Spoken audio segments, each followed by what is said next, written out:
I remember when biohacking came to the scene. As science has evolved, so have the tools to enhance how our bodies function optimally. I see biohacking trends every few months, which then lead to my clients asking me if the flavor of the month will help them reach their health goals of being symptom-free. In this episode, I'm going to define what biohacking means, the different categories of biohacking out there, and whether they actually move the needle on your health. Welcome to the Therapeutic Food Solutions podcast. I'm your host, Marian Mitchell. I'm an integrative nutrition health coach, therapeutic diet expert, and founder of The Road to Living Whole. There are many different diets out there. It's hard to know which one is right for you with your chronic illness and autoimmune disease. In this podcast, I'm going to share with you the foundational pieces every single therapeutic diet out there shares, and also how to use the best one for your particular diagnosis. If you've been looking for a meal planning partner, help navigating the complicated healthcare system, and want to feel better quickly, I'm your girl. Grab your kombucha and notebook. Let's dive in. Going into this episode, I was actually struggling with organizing my thoughts. I have quite strong opinions about biohacking. I had to do a brain dump, research a bit to see if others see what I see, and then talk to my husband about it. He listens to a lot of podcasts by men, and they talk about biohacking a lot. I asked him what he thinks biohacking is. His perspective on it is that it's what people use to optimize their health. And that's correct. That's what it is. However, as a health coach, I see the other side of how people try to apply these biohacking methods. Instead of trying to build on healthy habits to optimize their health, people want to use them as replacements for real healthy living. In all reality, many social media influencers market them that way, as shortcuts instead of enhancers. As I was explaining this to my husband, he said he could totally see that. Talking things out with him helped me gather and organize my thoughts for you today. So, biohacking is most generally defined as any method employed by an individual to enhance their health, performance, and longevity. There are three different categories of biohacking: lifestyle biohacking, molecular biohacking, and technology-based biohacking. When I think of biohacking, I personally think of molecular and technology-based mostly, but most specifically on technology-based. Red light therapy, grounding mats, cryotherapy, hyperbaric chamber, gene therapy. Molecular-based biohacking, I typically think of things like peptides, targeted supplements, nootropics, and amino acids. And lifestyle-based, to me, is therapeutic diets with, selective elimination of foods and or food groups. Timed sunlight, intermittent fasting, ice baths, saunas, exercise, sleep, wearables like an Oura Ring or a Fitbit, continuous glucose monitors. So as you can see, it's actually a pretty broad term, which I think could be detrimental. What I've seen and heard is people really leaning into the expensive hacks and using them as a substitute for healthy habits. And what I mean by this is people will sit in front of a $3,000 red light therapy box for 20 minutes a day, but not sit outside in the morning to drink their coffee. They'll use grounding mats to replace taking the time to walk barefoot in the grass.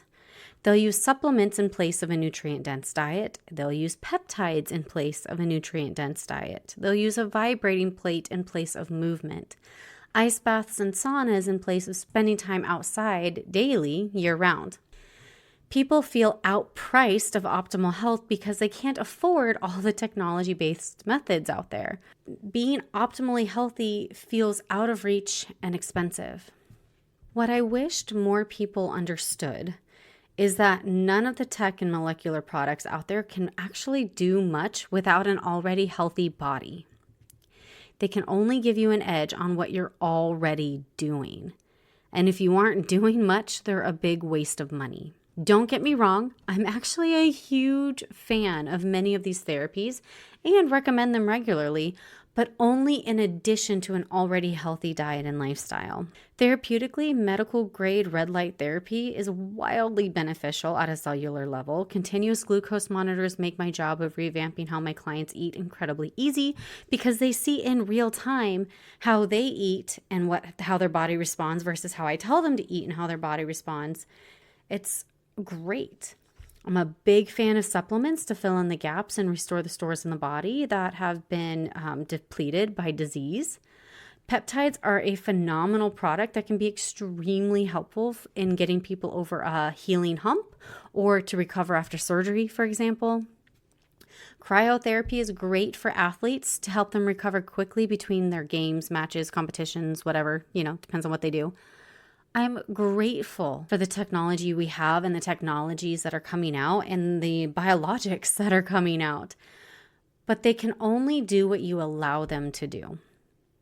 And what I mean by this is you have to already be eating an anti-inflammatory, blood sugar regulating, nutrient-dense diet, exercising 120 minutes or more a week, and that includes strength training 3 to 4 times a week, getting daily sunlight, spending time outside on a regular basis, having healthy relationships, having healthy stress management strategies in place that you use to help regulate stress, and a consistent and sufficient sleep schedule.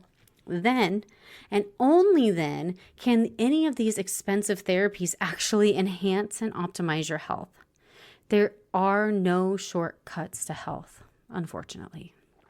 So, once this is your norm, your baseline, then you can start playing around and adding things in to see if anything will give you the edge that you're hoping for, or replacements for the real thing when the weather doesn't allow for it. Like if you live in Seattle or somewhere that's really rainy a lot of the time, medical grade red light therapy is probably a worthwhile investment. If it's below zero for weeks or months on end, then a grounding mat and a sauna are probably worthwhile investments. If you are hormonally optimized and want to practice intermittent fasting to help with your cellular health, go for it. I love experimenting on myself and seeing what happens.